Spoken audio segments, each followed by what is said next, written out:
Meus queridos irmãos e irmãs, nós estamos celebrando hoje a memória de São Maximiliano Maria Kolbe.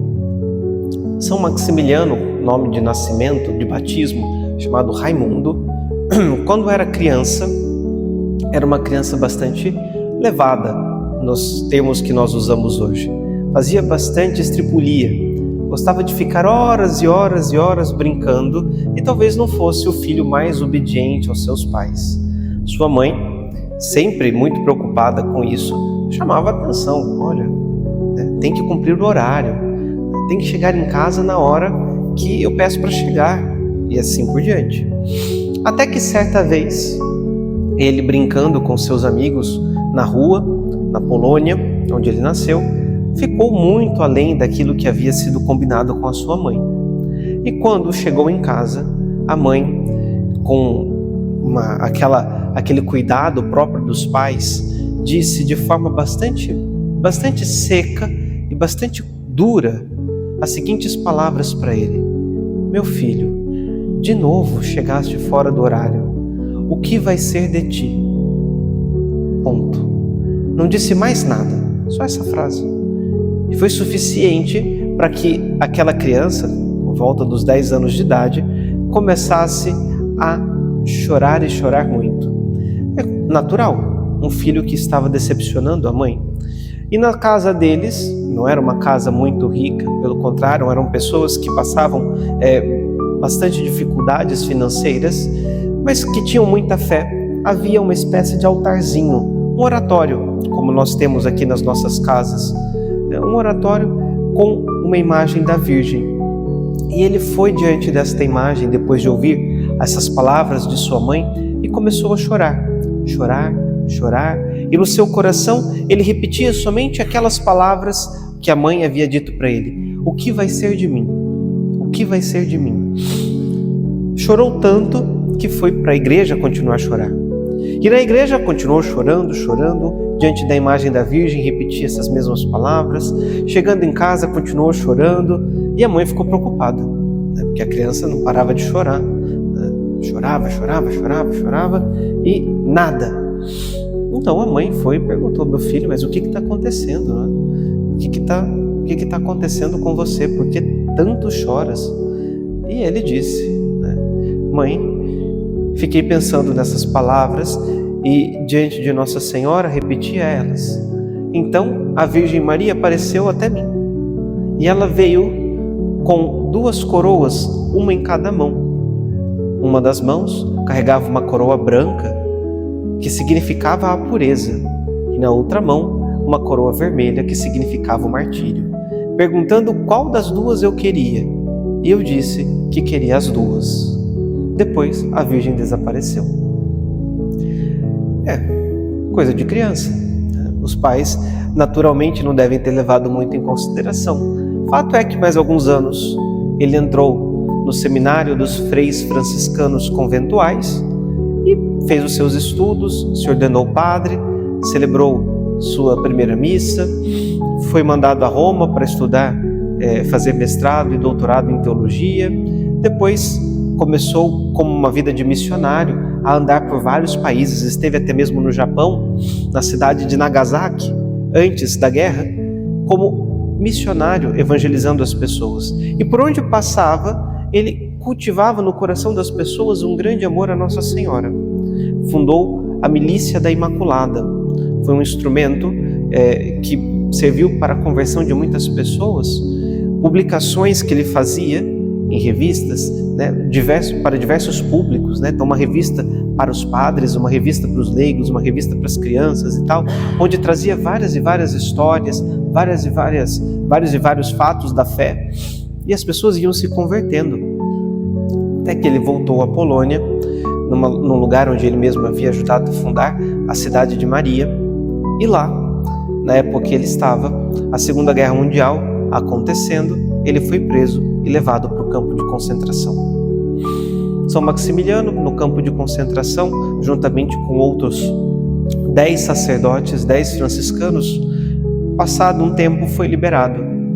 Mas ele, infelizmente, foi preso novamente no começo do ano seguinte, em fevereiro de 1941. E preso era a vida dele como nós ouvimos no Evangelho de hoje.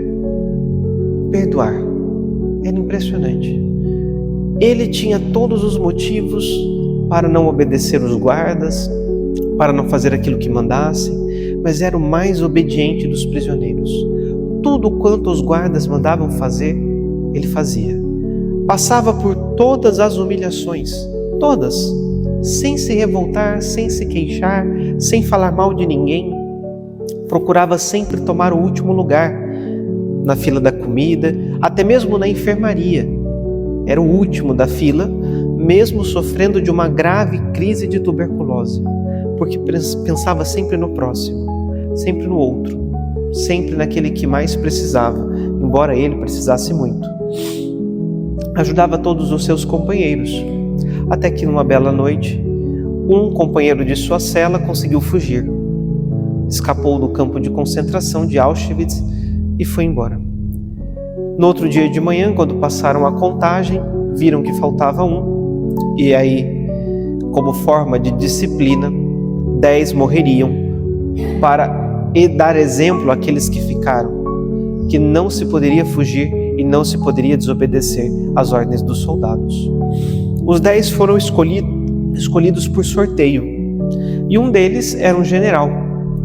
E esse general, quando foi escolhido, começou a chorar e chorar muito, porque pensava na sua esposa e nos seus filhos, que nunca mais viria. E São Maximiliano, que não tinha sido sorteado, vendo a situação, se ofereceu para morrer no lugar daquele general. O dono, o comandante lá do campo de concentração, aceitou a proposta, deixou que São Maximiliano fosse no lugar do general, juntamente com os outros 9, para uma câmara de gás, onde passaram 10 dias sem alimentação, sofrendo várias e várias torturas e tudo aquilo que pode se imaginar que faziam durante a Segunda Guerra Mundial. São Maximiliano foi o último a morrer e ele consolou todos os 9 em leito de morte. Ajudou todos eles a ter uma morte santa, uma morte cristã. Falava com eles, passava o dia inteiro rezando e cantando louvores com os companheiros de cela. E depois de 10 dias, como ele ainda era o único e não tinha nem um pouco de previsão de que iria morrer, aplicaram nele uma injeção letal de veneno que fez com que ele então morresse. Depois, seu corpo foi cremado e as cinzas espalhadas pelo vento nos cantos da terra. Parece que ele mesmo já sabia, porque havia escrito alguns anos antes que ele queria se consumir pela Virgem, se tornando pó e cinza, e que essas cinzas, em louvor da Virgem, fossem espalhadas pelo mundo. Era uma profecia, talvez, né? De pensar que foi de fato isso que aconteceu. Olhando para essa vida, para a vida de São Maximiliano, e aquilo que o Evangelho nos propõe no dia de hoje, nós vemos o poder que tem o perdão. O poder que tem o perdão. De não desejar mal àqueles que nos fazem mal. De não desejar mal àqueles que nos fizeram mal. Não é isso que nosso Senhor nos ensina. Para termos um coração livre como o coração de São Maximiliano, um coração que de fato pode se preocupar unicamente com as coisas do céu, é preciso que nós não estejamos presos a nada aqui. Inclusive, há esse espírito de vingança que anda dentro dos nossos corações, de querer uma certa justiça humana com os nossos devedores, com os nossos perseguidores. São Maximiliano poderia desejar mal, blasfemar, amaldiçoar e tantas outras coisas aqueles homens que estavam fazendo mal. Poderia ter ficado inclusive em silêncio e ver os outros 10 lá que foram sorteados para a morte e talvez estivesse vivo e morresse de velhice depois, porque o general que foi liberto morreu de velhice depois, esteve presente na canonização de São Maximiliano Maria Kolbe, muitos anos depois. Mas não, escolheu abraçar a cruz, perdoar os seus perseguidores e então se encontrar com Deus Nosso Senhor com o coração limpo. Vamos pedir a intercessão de São Maximiliano no dia de hoje, para que também nós, se carregamos alguma coisa nos nossos corações, possamos perdoar. Que vivendo a nossa vida, que provavelmente vamos encontrar pessoas que nos querem mal ou que nos fazem mal, não carreguemos rancor nem sentimento de vingança, mas uma grande disposição para o perdão, para que assim também como São Maximiliano, nós possamos ser instrumentos nas mãos de Deus para a conversão dos outros, mediante o nosso testemunho. Louvado seja nosso Senhor Jesus Cristo.